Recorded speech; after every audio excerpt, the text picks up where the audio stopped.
Okay, takes one to know one. Into that.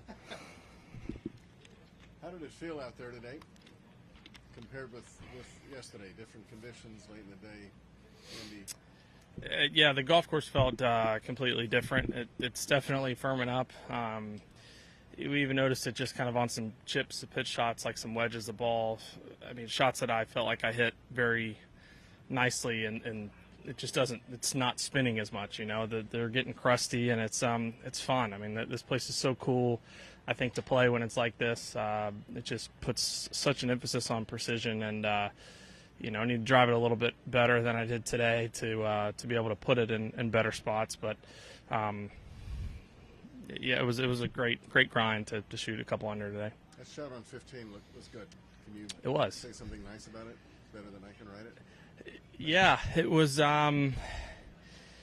It's probably ideally would love to have 5-wood into that green versus a 3-wood for just the aspect of getting it over the trees and both in front of you and that one tree that just kind of tends to be in the way sometimes on your second shot. But it really was a perfect number, and I mean, Joe did a great job there. He's he's still getting used to everything as much as I am, and we were kind of talking about the shot and trying to hit it right at the green. The tree was kind of in the way, and I was like, I mean, I feel like it's a good 3-wood number. And he's like, yeah. And then after I hit it, he goes, I'm so glad you said that because I thought it was a perfect cut 3-wood, but I didn't want to say that. And so, that's kind of the funny adjustments and things that we're working with. But it was nice to get it on the green there, and 2 is always a bonus. Do you like this, like you've obviously won in many different type of golf courses, do you like this type of golf or more than even like maybe big ballparks?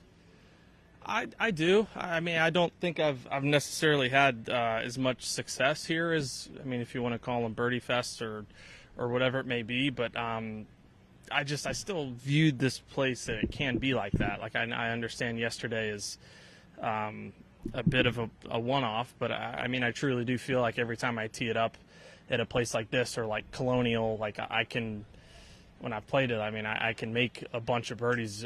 Sawgrass, I feel the same way. If you get it in play, you can make so many birdies. It's just if you get it out of position off the tee, it's extremely difficult, and this place is even more so than those other spots. So I just think it's you have a lot of shots.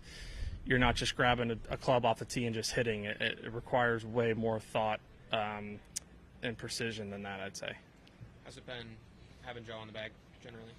It's great. It's great. We've had a lot of fun, and I think it's hard because it's. I mean, I've always thought caddies are in a tough spot already, and kind of like a damned if you do, damned if you don't situation. Let alone when it's the second week he's ever caddied for me, and he knows I'm playing well and he knows that I feel the same way. So he's wanting to help, but also trying to not over caddy, and it's tough. But he's doing a great job, and it's more fun than anything just because he's got a great personality and sense of humor where I can make fun of him. And it was some hole today we were talking about something. I was like, no, like it's a perfect this. And afterwards he goes, you can tell me to shut up, like if it's the wrong club. And I was like, well, I kind of indirectly did. So I don't, so it's just a lot of stuff like that, but we're having good fun.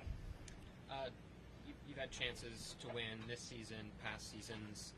Has there been any common thread when you get in contention on a weekend and it doesn't go your way that you've noticed, or has it been just different things that pop up? I'd say so. I'd say the majority of it has just been pressing and trying too hard. I think it's so. I mean, all of us, I would assume and think want to win so bad, and I want to win so bad. I mean, I'm sick of getting asked, and I'm almost feel like kind of past the point where, fortunately, y'all have stopped asking me, which is nice. But I would also prefer to get that over with. But I think it's just that's something I feel like I did so well, there for a couple of years, is I just let tournaments come to me and I just trusted in my ability, and that's just really been my key this week, is I'm just trying to really trust my game and commit to what I'm doing, because I have a lot of faith and confidence in what I can do, so I just need to let it happen. In 23, you talked about how the Ryder Cup kind of actively put pressure on yourself 2 years ago. Obviously, you didn't have your best season. Have you tried to not do that this year? Does that just help that your game's in a better state where you're not putting that pressure on, or how have you kind of learned from that experience a few years ago? It definitely helps. I think I did a lot better job with it last year, and I think I said it kind of in the fall or maybe the beginning of the year. But I'm kind of excited about playing. A little pissed off for not getting picked for the President's Cup team. I mean, I don't think I deserve to, but internally, I still always feel like I'm going to be a great addition. So it's a nice thing for me to get to do, and I really would like to put myself in a position where I'm not relying on a pick anymore, because it's not fun. And I can't really complain about getting picked or not getting picked if I just qualify. So that's the goal. You sometimes play better maybe when you have a little chip on your shoulder? Yeah, I think so. It's a fine line. Yeah, I mean, I can't get overly fired up about it, but I just think there's some things internally that it's kind of like it's a nice, I told you so kind of thing. Is the